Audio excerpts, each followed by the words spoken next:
हर हर महादेव दोस्तों। आज के इस वीडियो में हम अमावस्या और पूर्णिमा की कथा सुनेंगे। एक राज्य में एक राजा और रानी रहते थे, जिनकी 4 संतानें थी, 2 लड़के और 2 लड़कियां। एक लड़की का नाम पूर्णिमा तथा दूसरी लड़की का नाम अमावस्या था। पूर्णिमा घर के कामों में निपुण थी और घर का पूरा काम किया करती थी और भगवान की पूजा अर्चना भी किया करती थी।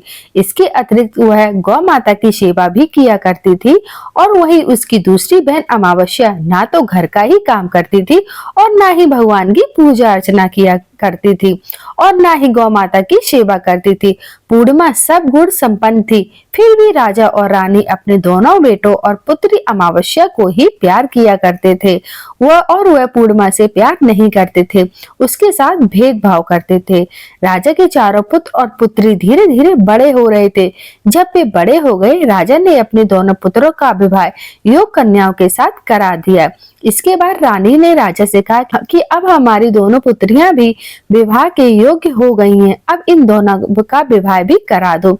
लेकिन पुत्री अमावस्या का विवाह किसी बड़े खानदान में कराना और पूर्णिमा का विवाह किसी गरीब परिवार में कराना, क्योंकि पूर्णिमा को केवल भगवान की पूजा पाठ करना ही पसंद है और गाय की सेवा करना पसंद है। अब रानी ने राजा को दोनों पुत्रियों का रिश्ता तय करने के लिए भेज दिया। राजा ने अपने पड़ोसी राज्य में जाकर वहां के राजा के पुत्र अमावस्या का रिश्ता तय कर दिया और वहीं पास के गांव में जाकर एक गरीब परिवार के लड़के से पुत्री पूर्णिमा का रिश्ता तय कर दिया। यह सारी बात जाकर राजा ने अपनी रानी से बताया तो रानी यह सोचने लगी, अब देखते हैं कि भगवान इसकी मदद कैसे करते हैं। यह बहुत ही पूजा पाठ करती है और भगवान में मगन रहती है।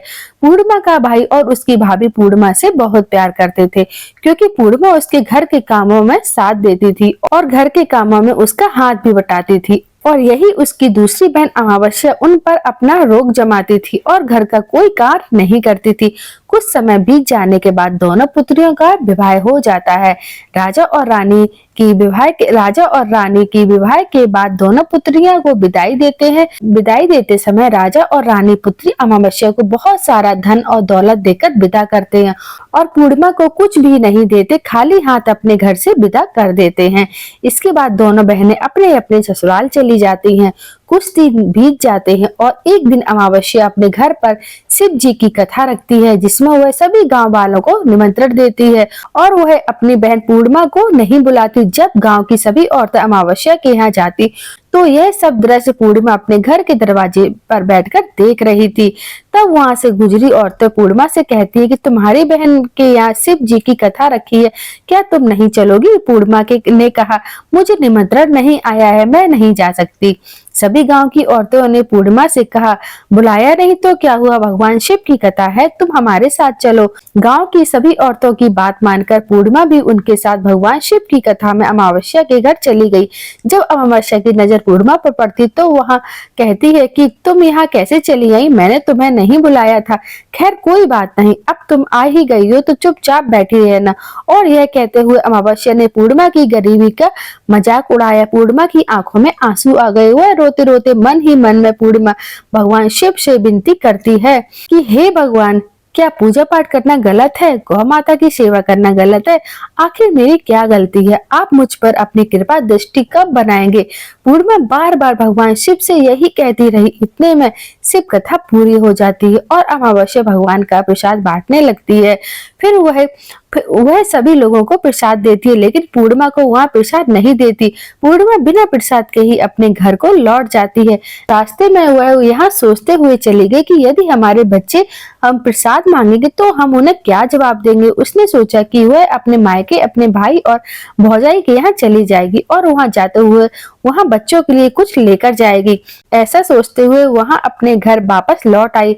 घर वापस लौट आकर आने के बाद अपने पति और बच्चों से कहती है कि वह अपने मायके जा रही है। पति ने कहा ठीक है और कुछ समय के बाद पूर्णिमा अपने मायके के लिए रवाना हो गई। चलते चलते रास्ते में एक चबूतरा आया, जिस पर तुलसी का पौधा लगा था।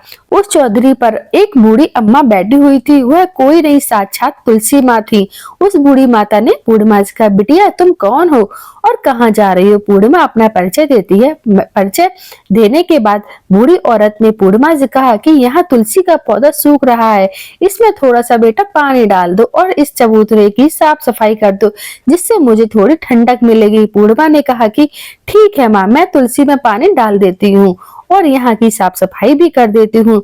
पूर्णिमा ने साफ सफाई के बाद बूढ़ी अम्मा को भी नहला दिया और बूढ़ी अम्मा की सेवा और उनके पैर भी दबाए और बूढ़ी अम्मा से कहा कि माँ जी और बताइए मैं आपकी क्या सेवा करूँ, और कोई काम है तो बता दीजिए, मैं कर दूंगी। बूढ़ी अम्मा ने कहा अब कुछ नहीं, अब तुम जाओ और बाबा जाते समय मुझसे मिलती हुए जाना। पूर्णिमा ने बूढ़ी अम्मा से कहा ठीक है अम्मा जी, मैं जाती हूँ, वापस आते वक्त आपसे मिलते हुए जाऊंगी। कुछ समय आगे चलने के बाद एक शिव मंदिर आया। वहाँ एक बूढ़े बाबा मिले जो कि मंदिर के बाहर बैठे हुए थे। वह कोई नहीं, साक्षात भोलेनाथ थे। उन्होंने पूर्णिमा से कहा कि कहाँ जा रही हो बेटी, तुम कौन हो? तब पूर्णिमा ने अपना परिचय दिया और उस बूढ़े बाबा ने पूर्णिमा से कहा इस चबूतरे की और इस मंदिर की सफाई कर दो। तब पूर्णिमा ने मंदिर की और चबूतरे की साफ सफाई कर दी और वहां पर पूजा पाठ अर्चना भी की और साफ सफाई पूजा अर्चना के बाद उन्होंने बूढ़े बाबा को भी नहला दिया और उनसे कहा कि बाबा और कोई काम हो तो बताइए। तब बूढ़े बाबा ने कहा नहीं बेटी, अब तुम जाओ और वापस आते वक्त मुझसे जरूर मिलती जाना। पूर्णिमा ने कहा ठीक है बाबा, मैं जाती हूँ, वापस आते हुए आपसे मिल लूंगी। आगे कुछ दूर चलने के बाद पूर्णिमा को एक काली जी का मंदिर दिखा। वहाँ भी एक बूढ़ी अम्मा चबूतरे पर बैठी हुई थी। उस बूढ़ी औरत ने पूर्णिमा से कहा कि बेटी तुम कौन हो, कहाँ जा रही हो? तो पूर्णिमा ने भी उस बूढ़ी औरत को भी अपने परिचय दिया। बूढ़ी औरत ने पूर्णिमा से कहा कि यहाँ पर सभी लोग पूजा पाठ करने के लिए आते, लेकिन मंदिर की साफ सफाई करने के लिए कोई नहीं आता, इसलिए तुम मंदिर की और चबूतरे की सफाई कर दो। पूर्णिमा ने कहा ठीक है माता जी, और पूर्णिमा मंदिर की और चबूतरे की साफ सफाई कर देती है और पूजा पाठ भी करती है और माता जी का श्रृंगार कर देती है और उस बूढ़ी अम्मा को भी नहला देती है और बूढ़ी अम्मा के पैर दबाती है और कहती है कि अम्मा सभी काम हो गया है और कोई काम हो तो बताइए। बूढ़ी अम्मा कहती है कि नहीं बेटी, अब तुम जाओ, लेकिन वापस आते वक्त मुझसे जरूर मिलती जाना। पूर्णिमा कहती है ठीक है और वह कहकर आगे चली गई। आगे चलते चलते एक नदी आती है, वहां पर भी एक बूढ़ी अम्मा बैठी रहती है और वह कहती है कि बेटी तुम कौन हो और कहां से आई हो? तब पूर्णिमा ने अपना परिचय दिया। बूढ़ी औरत पूर्णिमा से कहती है कि नदी पर स्नान करने तो यहाँ पर सभी लोग आते हैं, लेकिन यहाँ की साफ सफाई कोई नहीं देखता, तो इसलिए तुम इस किनारे की साफ सफाई कर दो। पूर्णिमा कहती है ठीक है माँ जी, और वहाँ की साफ सफाई कर देती है और उस बूढ़ी अम्मा के पैर दबा देती है और कहती है माँ जी कोई और काम हो तो बताइए। बूढ़ी औरत कहती है कि नहीं कुछ नहीं बेटी, अब तुम जाओ, लेकिन वापस आते वक्त मुझसे मिलते हुए जाना। और वह नाव में बैठकर नदी के दूसरे किनारे पहुंच जाती है और वहां अपने मायके पहुंच जाती है और वहां पर पूर्णिमा के भाई और भाभी उसे देखकर बहुत खुश होते हैं और वे पूर्णिमा की बहुत खातिरदारी करते हैं और उससे बहुत सारी बातें भी करते हैं और कहते हैं कि बच्चों को भी अपने साथ ले आती तो बहुत अच्छा होता।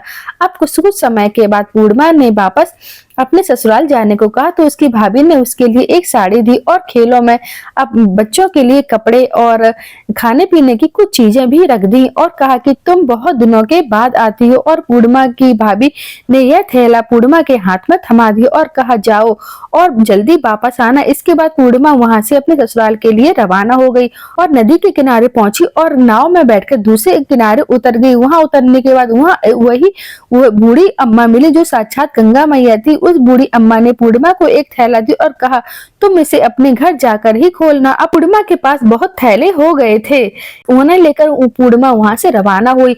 आगे कुछ दूर चलने पर काली माँ का मंदिर आया। वहां पर काली माँ बूढ़ी माँ के रूप में विराजमान थी। उसने कहा आ गई बेटी? पूर्णिमा ने कहा हाँ माँ जी मैं आ गई। तो काली माँ ने एक थैला दी और कहा तुम यह थैला अपने घर जाकर खोलना। और पूर्णिमा के पास 3 थैले हो गए।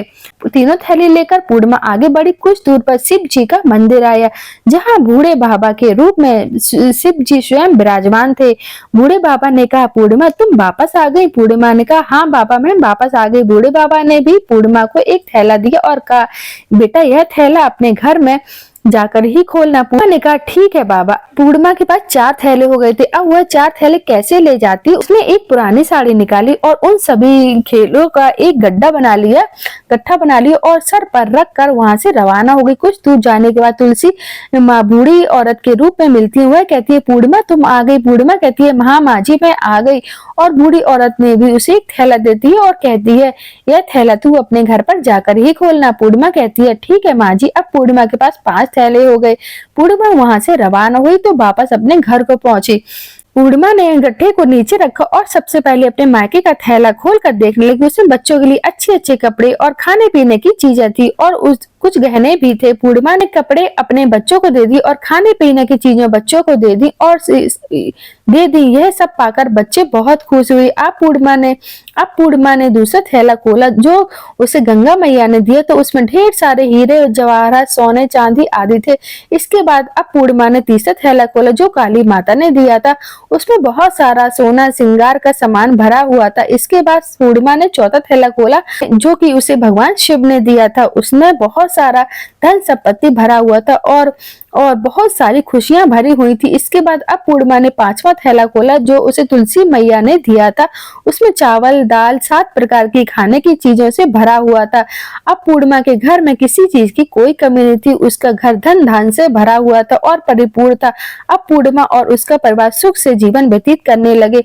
अब पूर्णिमा के मन में विचार आया कि क्यों ना शिव जी की कथा कराई जाए और शिव जी की कथा में एक कार्यक्रम रखा जाए। पूर्णिमा ने सभी गांव वालों को निमंत्रण दे दिया और घर घर जाकर सभी लोगों को बुलाया। पूर्णिमा अपनी बहन अमावस्या के घर गई और अमावस्या को भी शिव जी की कथा कहने के लिए उसने अपने घर पर बुलाया। अमावस्या पूर्णिमा के घर शिव जी की कथा में आई तो उसने देखा कि पूर्णिमा के घर में किसी चीज की कोई कमी नहीं है। इतना सारा धन दौलत देखकर अमावस्या आश्चर्यचकित हो गई। उसने पूर्णिमा से कहा तुम्हारे घर में इतनी धन और दौलत कहाँ से आई? पूर्णिमा ने कहा देखो बहन तुमने शिव जी की कथा में मुझे नहीं बुलाया था फिर भी मैं चली गई और तुमने मुझे प्रसाद तक नहीं दिया और मेरी गरीबी का मजाक उड़ाया। इसके बाद मैं अपने घर आ गई और घर आते हुए मैं मन ही मन में सोच रही थी कि अपने मायके जाऊंगी और मैं अपने मायके चली गई और जो कुछ घटना इस बीच हुई वह सभी अपनी बहन अमावस्या को बताती। तो अमावस्या कहती कि तुम भी मुझे प्रसाद मत दो और मुझे डांट लो। लेकिन पूर्णिमा ने कहा कि यह तो भगवान का प्रसाद है मैं तो सबको दूंगी और तुम्हें भी दूंगी। फिर भी अमावस्या ने प्रसाद नहीं लिया और वह सीधे अपने घर में चली आई। घर आकर उसने बच्चों से कहा वह अपने मायके जाने के लिए तैयार हो गई और मायके के लिए निकल गई। उसे भी रास्ते में चलते चलते तुलसी माँ मिली जो चबूतरे पर बूढ़ी माँ के रूप में बैठी थी। बूढ़ी माँ ने अमावस्या से कहा कि बेटी तुम कौन हो तुम और कहाँ जा रही हो? अमावस्या ने अपना परिचय दिया। बूढ़ी माँ ने कहा बेटी यह तुलसी का पौधा सूख रहा है इसमें थोड़ा सा पानी डाल दो और इस चबूतरे की साफ सफाई कर दो। अमावस्या ने कहा बुढ़िया तुझे दिखाई नहीं दे रहा है मैंने इतनी महंगी साड़ी पहन रखी है यह गंदी हो जाएगी। ऐसा कहकर वह वहां से चली गई। आगे जाने पर भगवान शिव मिले जिसे भी उसने ऐसा कहा। आगे चलकर उसे काली माँ मिली। फिर से उसने वही बात कही जो उसने पहले की थी। फिर उसे आगे गंगा जी मिली उसने फिर यही उत्तर दिया और आगे चली गई। इसके बाद अमावस्या जब नाव में बैठने लगी तो वो नाव में फूलों के जगह कांटे भरे थे तो उसने पैर जो कि उसके पैरों में चुभ रहे थे। किनारे पर उतरकर वह अपने मायके चली गई। जब उसकी भाभी और भाइयों ने देखा तो वह मन ही मन कहने लगे कि काम की न काज की 2.5 मन अनाज की अब आ गई है तो ठीक है। पूर्णिमा तो हमारे घर के कामों में हाथ बटाती थी यह तो कोई काम नहीं करेगी। अब उन्होंने खाना बनाया और खा पी कर सभी सो गए। अमावस्या जब सुबह उठी तो अपनी भाभीयों से कहा कि मैं अपने ससुराल जा रही हूँ। उन्होंने कहा ठीक है जाओ। अमावस्या बोली पूर्णिमा को तुमने एक थैला दिया था मुझे कुछ नहीं दोगे क्या? भाई और भाभी ने कहा तुम घर जाओ थैला तुम्हारे घर पहुंच जाएगा। फिर अमावस्या वहां से निकल गई। नदी के किनारे पर पहुंची तो गंगा मैया बूढ़ी औरत का रूप धारण करके बैठी हुई थी। बूढ़ी माँ ने कहा आ गई बेटी? तो उसने कहा हाँ आ गई। अमावस्या ने कहा तुमने पूर्णिमा को एक थैला दिया था और मुझे नहीं दोगी क्या? बूढ़ी अम्मा ने कहा तुम घर जाओ थैले तुम्हारे घर पहुंच जाएगा। इसके बाद आगे जाने पर उसे काली मैया मिली उसने भी अमावस्या से यही कहा। इसके बाद आगे जाने पर उसे शिव भगवान मिले उन्होंने भी अमावस्या से यही कहा। इसके बाद आगे जाने पर उसे तुलसी माँ मिली उसने भी अमावस्या से यही बात कही। कि तुम घर जाओ, थैला तुम्हारे घर पहुंच जाएगा। अमावस्या अपने घर पहुंच गई। आंगन में देखा तो वहां पर 5 थैले पड़े हुए हैं। अमावस्या ने मन ही मन सोचा कि अब तो मेरे पास भी बहुत सारी धन दौलत आ जाएगी। जल्दी जल्दी उसमें सभी थैलों खोला तो किसी में मिट्टी थे, किसी में पत्थर, किसी में कंकड़ और किसी में कोयला। उसे मायके से कुछ भी नहीं मिला था। इन थैलों में कुछ भी नहीं था। अमावस्या दौड़ती हुई पूर्णिमा के घर गई और कहती है, तुम्हें तो इतना सब कुछ मिला, मुझे तो कुछ नहीं मिला, आखिर क्यों? पूर्णिमा कहती है कि जब मैं अपने मायके जाती तो भाभीियों के साथ उनके कामों में हाथ बटाती हूँ, उनके साथ मिलकर काम करती हूँ, लेकिन तुम ऐसा कुछ नहीं करती हो, उनकी इज्जत भी तुम नहीं करती, इसलिए वह तुम्हें भला क्यों देंगे? इसके बाद तुमने गंगा मैया को ठुकरा दिया और काली माँ को भी ठुकरा दिया और भगवान शिव को भी तुमने ठुकरा दिया, इसलिए उन्होंने भी तुम्हें कुछ नहीं दिया। अमावस्या कहती है कि बहन तुम मुझे माफ कर दो, मैंने तुम पर हमेशा अत्याचार किया है, मुझे कुछ नहीं मिला, कोई बात नहीं, मैं भगवान की भक्ति करूंगी और सब कुछ प्राप्त कर लूंगी, मुझे इन सब चीजों का रहस्य बताओ। तो पूर्णिमा ने कहा कि तुम 3 सूत्र का ज्ञान ले लो और उसकी कथा करना। पहले सूत्र में दया मांगना, दूसरे सूत्र में कथा मांगना और तीसरे सूत्र में 108 बार ओम नमः शिवाय का जाप करना। बहन भगवान ने यह सूत्र दिए, उनको अपने हृदय में बसा लो। मैंने भी यह 3 सूत्र अपने जीवन में अपने सच्चे मन से भगवान की भक्ति पूजा का पाठ की और भगवान ने मुझे यह सब दिया है और तुम्हारे पास तो जो कुछ भी था वह सब खत्म हो गया। इसके बाद अमावस्या अपने घर आई, भगवान की पूजा पाठ करने लगी। भगवान शिव से उसने माफी मांगी और गौ माता की सेवा भी की और दूसरों की मदद करने लगी। कमेंट बॉक्स में ओम नमः शिवाय, हर हर महादेव अवश्य लिखिएगा। इसी तरह की अन्य कहानियां सुनने के लिए हमारे चैनल को सब्सक्राइब जरूर करिएगा। हर हर महादेव।